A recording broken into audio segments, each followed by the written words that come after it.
여러분 한 주간 동안 평안하셨습니까? 예. 세월이 참 빨리 흘러가는 것을 느낍니다. 우리가 이 새로운 우리 공동체를 시작한 지 5달이 지났습니다. 이제 반년을 향해서 달려가는데요. 그동안 무엇보다도 주님의 은혜로 또 여러분의 헌신으로 조금씩 뿌리를 내리고 걸음마를 하게 된 것 진심으로 주님께 감사한 일입니다. 오늘도 함께 모여서 예배드리신 여러분 한 분 한 분 위에 우리 주님께서 주시는 은혜와 평강이 충만하게 임하시기를 진심으로 기원합니다. 2005년에 세상을 떠난 유명한 경영학자 피터 드러커라는 사람이 있습니다.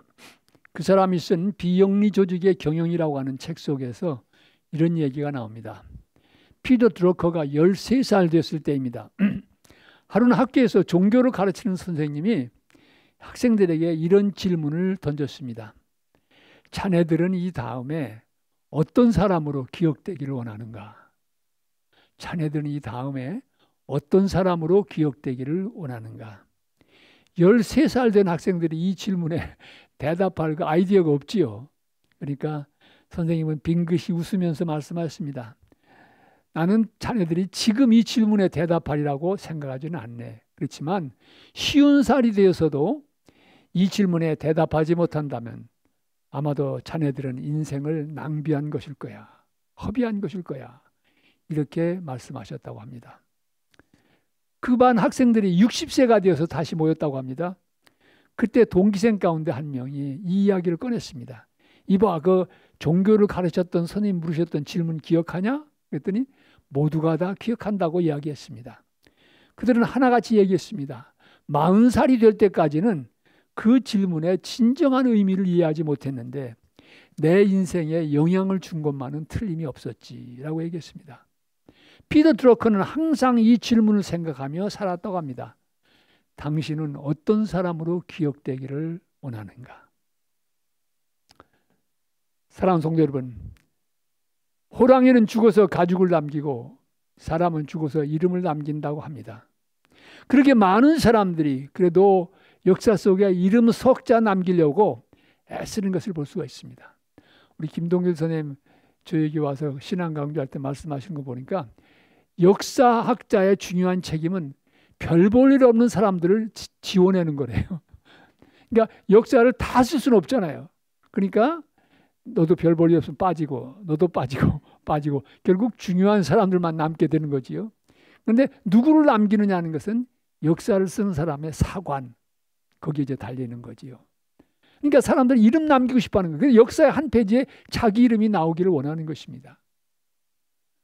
그래서 우리 탈북민 수양회를 한번 락키 산맥이 아름다운 그 수양관으로 갔는데 아침에 일어나니까 너무 좋아요.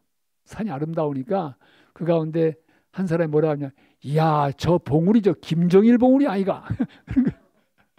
왜냐면 북에서는 아름다운 산에다가 김정일 이름을 새겨놨다는 거예요. 아마 통일되면 그거 지우려면 한참 고생할 것 같아요. 그러니까 이름 남기고 싶어 하는 거예요. 이름 석자 남기고 싶어 하는 거예요. 근데 여러분 이름을 남기는 것도 중요하지만 더 중요한 것은 그 이름 석자 속에 담겨지는 인생의 내용입니다. 아무개 얘기했을 때 어떤 삶의 내용, 그분의 어떤 인생의 모습이 우리의 가슴에 떠오릅니까? 결국 우리 인생 살다가 가는 길인데 우리는 어떤 삶의 내용을 남기고 갈 것입니까? 가까이 있는 우리의 자녀들로부터 또 조금 더 넓히면 우리 신앙 공동체 안에서 나와 관계했던 모든 사람들의 가슴 속에 어떤 인생의 내용을 남기고 갈 것입니까? 여러분은 어떤 사람으로 기억되기를 원하십니까? 오늘 우리는 마태복음 26장에 있는 말씀을 함께 봉독하셨습니다. 예수님께서 예루살렘에서 마지막 주간을 보내실 때입니다. 하루는 예수님께서 제자들과 함께 계신 자리에 한 여인이 찾아와서 값진 향유를 예수님의 머리에 부었습니다. 복음서는 이 여인이 누군지에 대해서 조금 다른 설명을 하고 있습니다. 어떤 복음서는 나사로의 동생 마리아라고 얘기하고 또 어떤 복음서는 죄 많은 여인이었다 이렇게 기록하고 있습니다. 이 여인의 예수님 머리에 기름을 부은 이 사건을 가지고 제자들 사이에서 비판과 논쟁이 일어났습니다. 한 제자는 그 값비싼 향유를 팔면 300데나리온 이상을 받을 수 있을 텐데 그 돈으로 가난한 사람 도와주지 왜 쓸데없이 낭비하느냐, 이렇게 비판했습니다. 사랑하는 성도 여러분, 여러분은 이 여인의 행동을 어떻게 생각하십니까? 왜 쓸데없이 낭비하느냐라고 하는 제자들의 이 비판을 어떻게 생각하십니까? 성경에 기록되어 있으니까 그냥 좋은 거지요, 그렇게 생각하지 마시고 솔직하게 한번 곰곰이 생각해 보시기 바랍니다. 여러분, 300데나리온 정도라고 하면 그 당시에 노동자가 하루에 밟는 품삯이 한 데나리온이었습니다. 그러니까 300데나리온이라면 1년 동안 받는 품삯이라고 얘기할 수가 있는 것입니다. 제가 알아보니까 이 버지니아주의 금년도 최저임금이 12불 41전이라고 해요. 조금 너그럽게 생각해서 시간당 15불을 받는다, 이렇게 생각하면 하루 임금이 120불이지요. 그러면 300일 동안이면 36,000불입니다. 그러니까 그 예수님께 부은 그 기름이 얼마나 큰 가치를 가지고 있는지 우리가 상상해 볼 수 있는 것이지요. 이렇게 값진 것인데 그만 하루 저녁에, 하루 순간에 예수님 머리에 부어버리고 만 것입니다. 여러분, 아깝다고 생각하지 않으십니까? 제자들이 낭비했다고 야단칠만 하지 않습니까? 그러나 예수님께서는 이 여인의 행동을 두둔하셨습니다.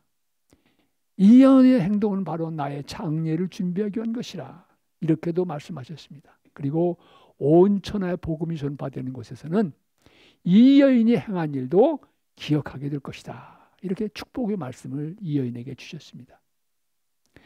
사랑하는 성도 여러분, 이 여인의 행동이 예수님께서 칭찬하실 만한 귀한 행동이었다고 하면 어떤 의미에서 그런 것입니까? 이 여인이 남긴 이 행동 속에서 우리가 깨달아야 될, 남겨야 할, 우리 모두가 남겨야 할 인생의 모습은 어떤 것이어야 합니까? 이 여인은 자기 자신이 간직해온 가장 소중한 재산, 값진 향유를 적절한 때 아낌없이 예수님께 쏟아부었습니다. 다른 복음서를 보면 이 여인이 쏟아부은 향유는 인도에서 생산되는 나드라고 하는 향유라고 알려져 있습니다. 아주 당시에 값비싼 향유죠. 자기 자신이 가지고 있는 가운데 가장 소중한 것, 가장 귀한 것을, 가장 아끼는 것을 주님 앞에 드렸습니다. 여러분, 하나님 앞에서 진정 헌신하는 삶을 살아간다고 하는 것은 바로 이런 것입니다. 부담이 안 되는 것, 있어도 좋고 없어도 좋은 것을 드리는 것은 참으로 하나님 앞에서 아름다운 헌신이라고 말할 수가 없습니다.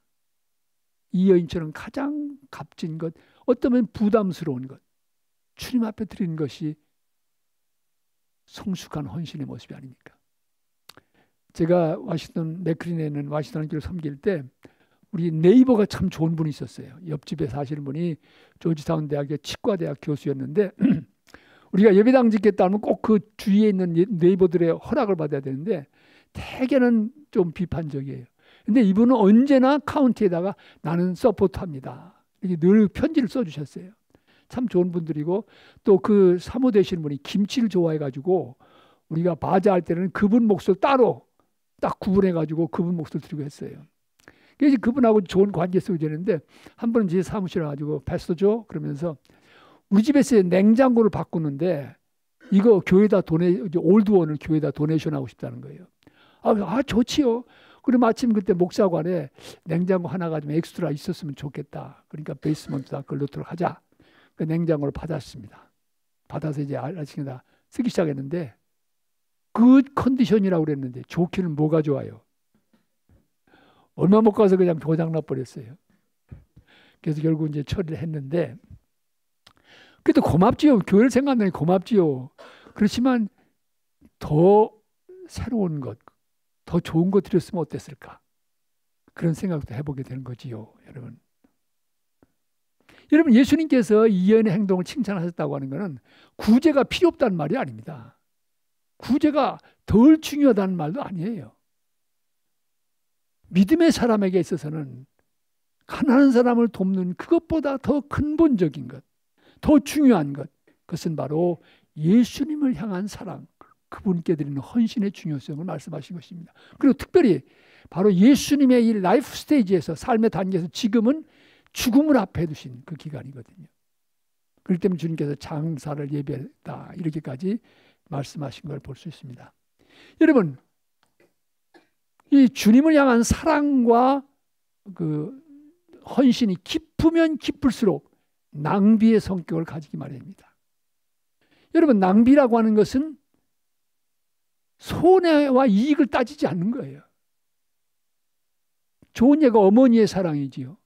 어머니의 사랑이 내가 이놈들한테 잘해야 그래도 이 다음에 내가 나이 들었을 때 잘해주겠지 계산하고 사랑합니까?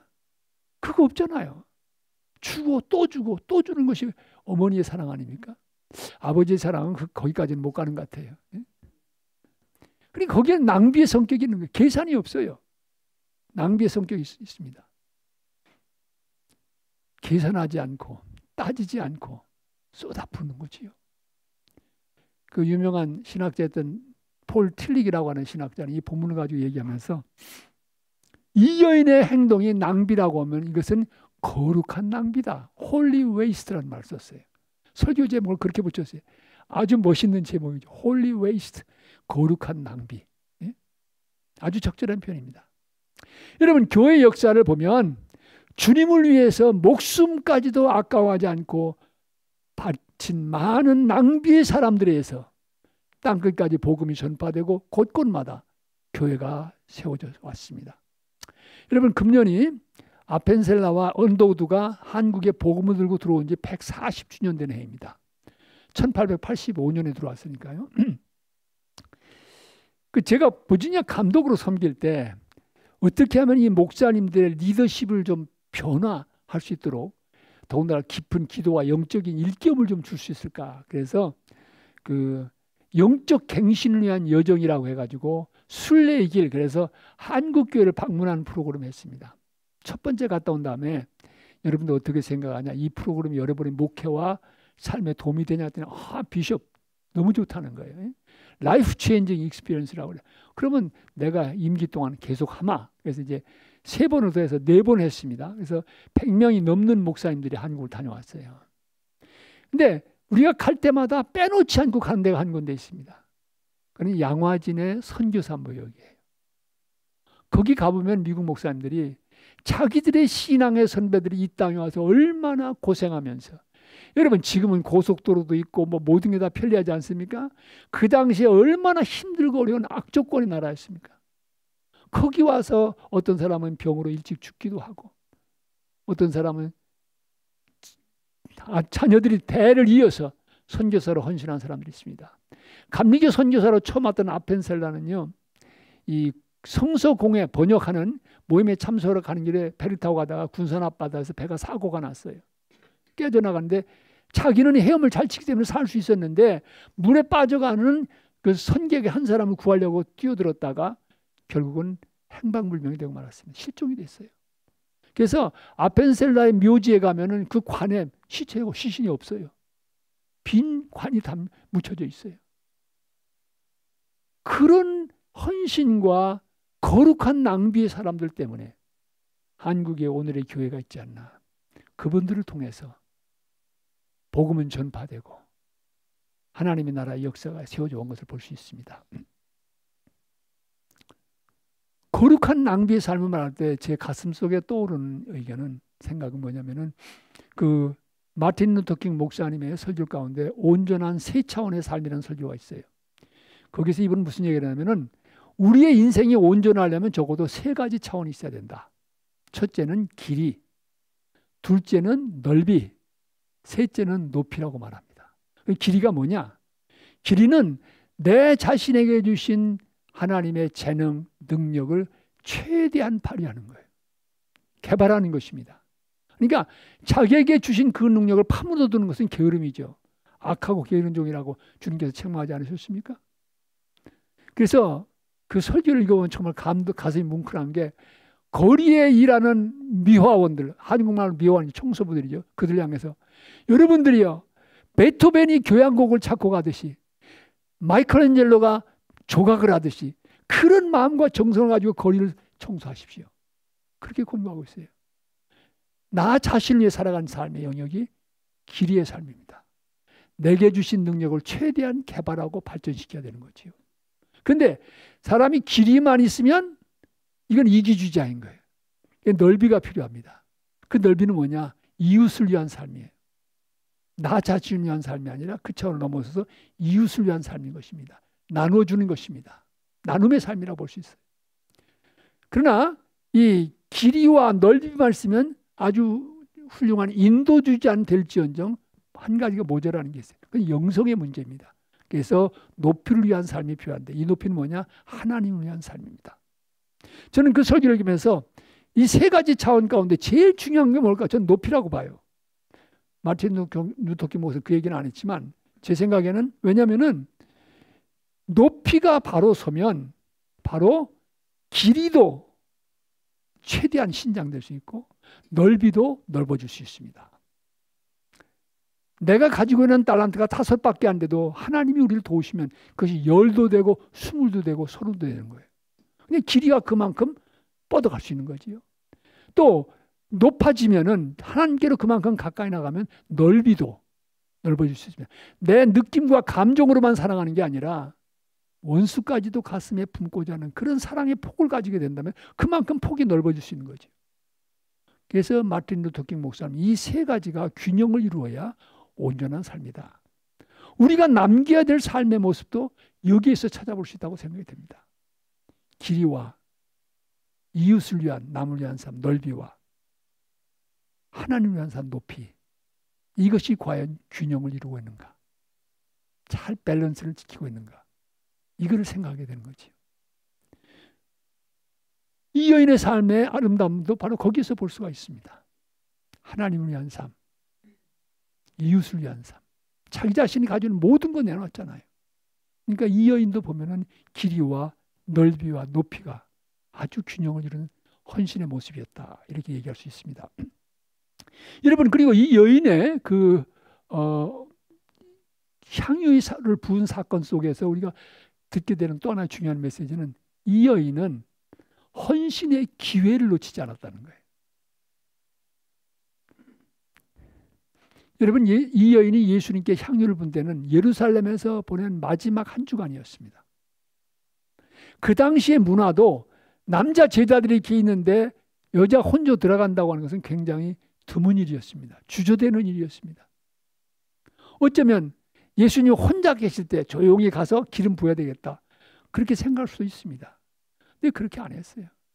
그런 문화적인 장벽이 있지만 그걸 뛰어넘어서 예수님께 나아가서 기름을 부은 것입니다.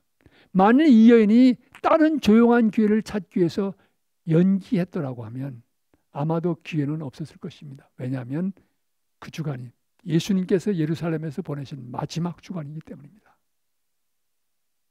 많은 사람들이 그래도 가치 있게 살아야 되겠다.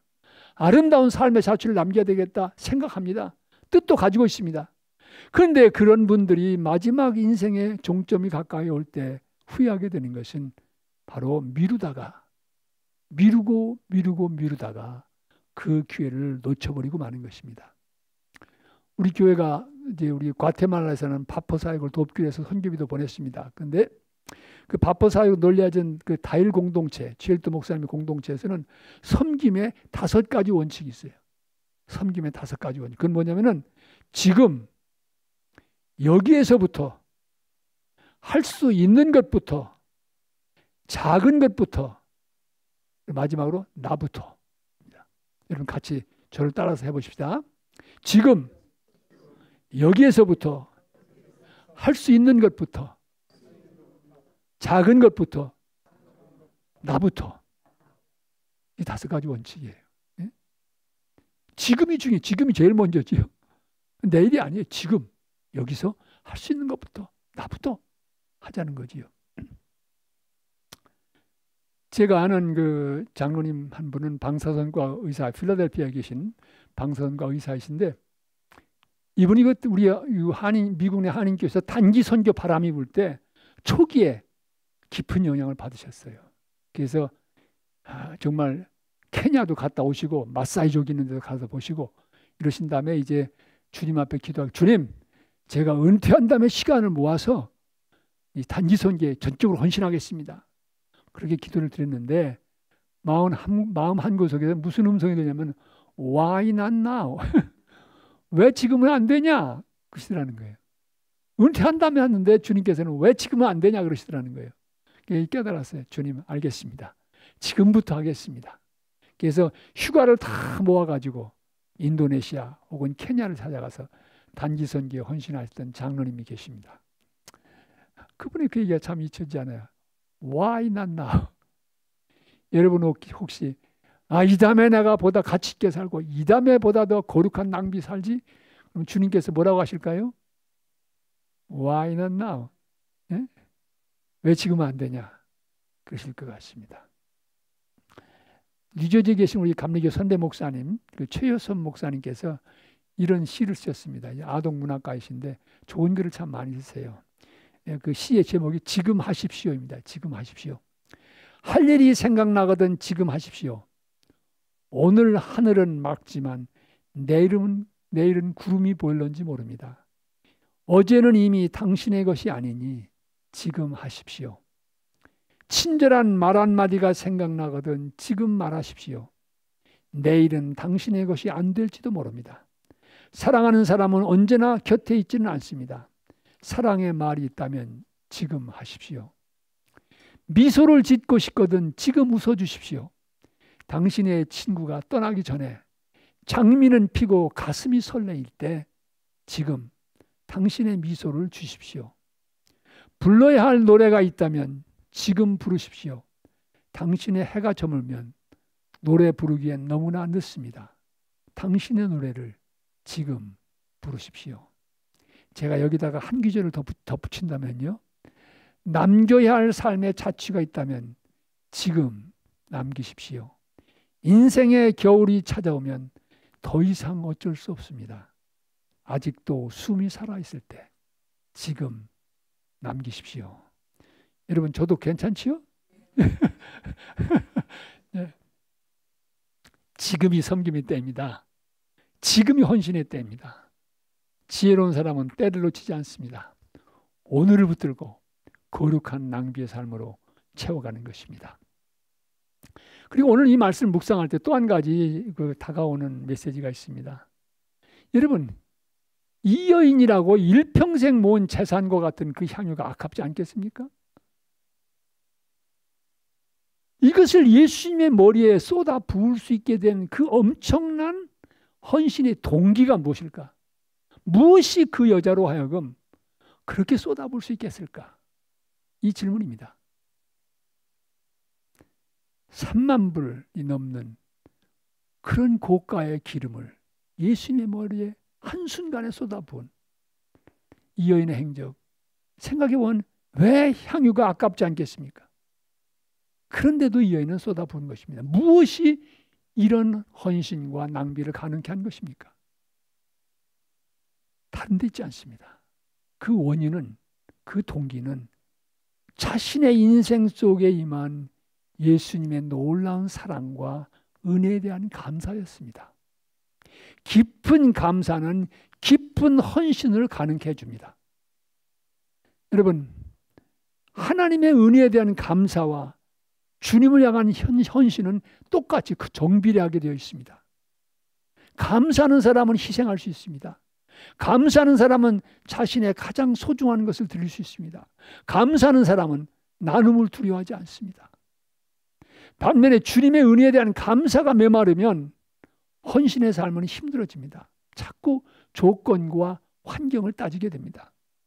사랑하는 성도 여러분, 내 인생 속에서 주님을 향한 헌신이 주저되십니까? 어려워지십니까?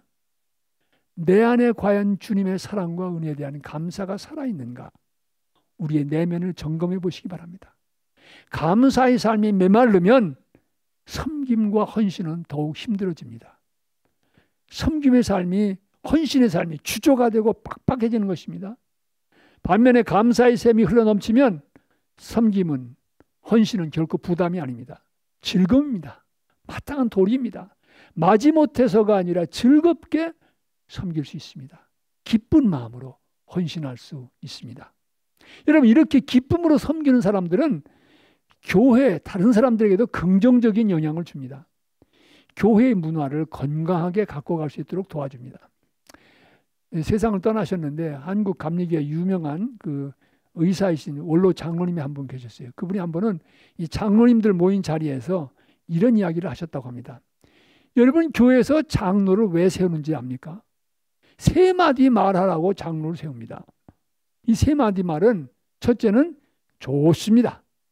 둘째는 합시다. 셋째가 조금 어려워요. 셋째는 냅시다예요.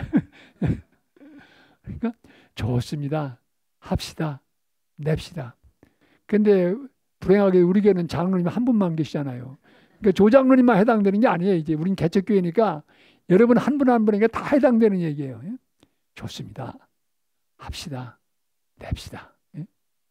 이게 교회를 세워가는 하나의 그 긍정적인 요소가 될 수 있다고 생각이 되는 것입니다. 감사가 주님을 향하는 헌신의 동기가 되면 이런 긍정적인 태도로 섬길 수가 있습니다. 기쁘게 아낌없이 덕을 세우고 교회의 문화를 건강하게 세워갈 수 있습니다. 예수님께서는 이 여인에게 귀한 복을 내려주셨습니다. 온 천하의 복음이 전파되는 곳마다 이 여인의 행한 일을 기억하게 될 것이라고 말씀하셨습니다. 이 약속의 말씀은 2000년 교회 역사 속에서 그대로 이루어졌습니다. 오늘 우리도 2025년 이곳 미국 챈틀리에서 이 여인의 행적을 기억하고 있습니다. 이 여인의 깊은 헌신, 참된 섬김의 삶을 우리는 되새기고 있습니다. 사랑하는 성도 여러분, 여러분께서는 이 챈틀리 캠퍼스의 역사 속에서 이제 5살밖에 안 됐지만 이 역사 속에서 어떤 발자취를 남기실 것입니까? 아무개 집사님, 아무개 권사님하고 그 이름을 부를 때 기억하게 되는 그분의 삶의 모습, 교회 안에서뿐만 아니라 가정에서, 세상에서 우리는 어떤 모습을 남기고 갈 것입니까? 예수님께 향유를 부은 여인처럼 아름다운 헌신, 깊은 섬김에 그런 모습을 남기고 가야 되지 않겠습니까? 우리의 뒤를 따라오는 믿음의 후손들뿐만 아니라 세상의 사람들이 우리를 보고 격려를 받을 수 있는 그런 모습을 남기고 가야 되지 않겠습니까?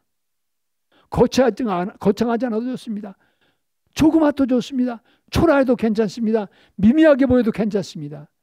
내가 살아가는 삶의 터전에서 우리 교회라고 하는 공동체 속에서 아름다운 헌신, 거룩한 낭비의 삶을 살아가시면 됩니다. 아름다운 삶의 자질을 말할 때마다 제 가슴 속에 잊혀지지 않는 한 젊은이가 있습니다. 그는 22년의 짧은 인생을 살았지만 카나다를 비롯한 전 세계 지구촌 사람들에게 깊은 감동을 안겨주고 떠났습니다. 그의 이름이 바로 테리 팍스라고 하는 젊은이입니다. 테리 팍스는 이 세상을 떠난 지가 이제 1981년에 세상을 떠났으니까요. 44년이 지났지요. 그래도 이 북미 대륙, 특별히 캐나다에서는 잊혀지지 않는 영웅입니다. 그는 승산이 거의 없는 싸움에서 하나님을 믿는 믿음을 붙들고 도전해서 마침내 승리를 거둔 아주 귀한 인생을 살아갔습니다. 테리는 농구를 좋아하는 대학생이었습니다. 그러나 그가 18살 되던 해에 암에 걸리게 되고 그 때문에 오른쪽 다리를 절단할 수밖에 없었습니다. 그는 캐나다의 브리티시 콜롬비아 한 병원에 입원하였던 1977년 3월 자신의 머릿속에 스쳐 지나가는 한 생각을 그는 흘려보내지 않았습니다. 그는 캐나다 암협회에다가 편지를 보냈습니다. 암연구기금을 마련하기 위해서 절단된 오른쪽 다리에다 의족을 달고 전장 5,300마일에 이르는 캐나다의 국도를 동쪽에서 서쪽까지 뛰어서 관통하겠다. 이런 제안을 했습니다. 암협회는 테리의 편지를 무시했습니다. 그와 가까운 친구들도 그 제의에 코웃음을 쳤습니다. 그러나 테리는 하나님께서 자신과 같은 약한 사람을 쓰셔서 수많은 사람들을 암의 고통 속에서 해방시키는 일에 쓰여질 수 있다고 하는 그런 마음이 있었습니다. 믿었습니다. 테리는 달리기 연습을 시작을 했습니다. 온전한 왼쪽 다리를 가지고 2번 뛰고 의족을 단 오른쪽 다리를 옮겨놓는 그 주법을 고안해냈습니다. 처음에는 하프 마일도 갈 수가 없었어요. 그런데 계속해서 몇 달 동안 연습을 하다 보니까 하루에, 그러니까 한 8개월이 지나고서는 하루에 그렇게 뛰어서 23마일을 갈 수가 있었습니다. 가족들이 거라지 세일을 해서 기금을 조금 마련해 주었습니다.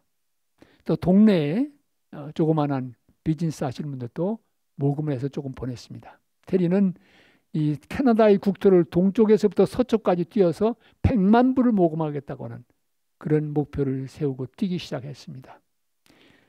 1980년 4월 10일 세인트존 상구라는 곳에 출발했습니다. 얼마를 달리다가 보니까 여러 날 달리다 보니까 절단된 다리에서 정말 그 피가 흐르고 물집이 잡히고 그런 고통이 찾아왔습니다. 그런데 100만 불을 모금하겠다고 나섰는데 그에 대해서 관심을 가져서는 아무도 없어요. 이게 모금에 응하는 사람들이 없는 거예요. 성금이 들어오기는커녕 이 교통에 방해가 된다고 경찰들로부터 불평을 듣기도 했습니다.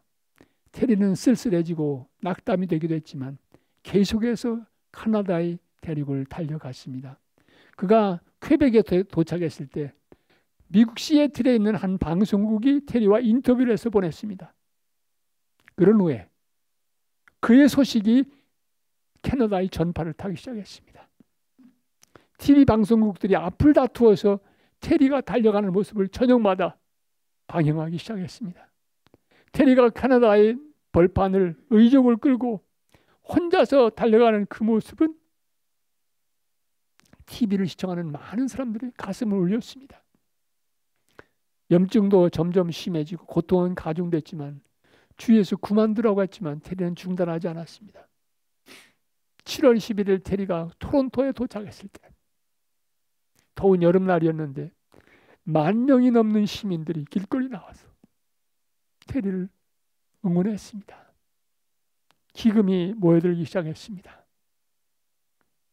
테리는 9월 1일 온타리오의 썬더베이에 도착했을 때 더 이상 뛸 수 없는, 견딜 수 없는 통증으로 그만 쓰러지고 말았습니다. 병원에 가서 보니까 암이 재발해서 폐까지 다 전이가 되었었습니다. 테리의 마라톤은 그것으로 끝이 났습니다. 그가 달린 거리는 3,339마일이었습니다.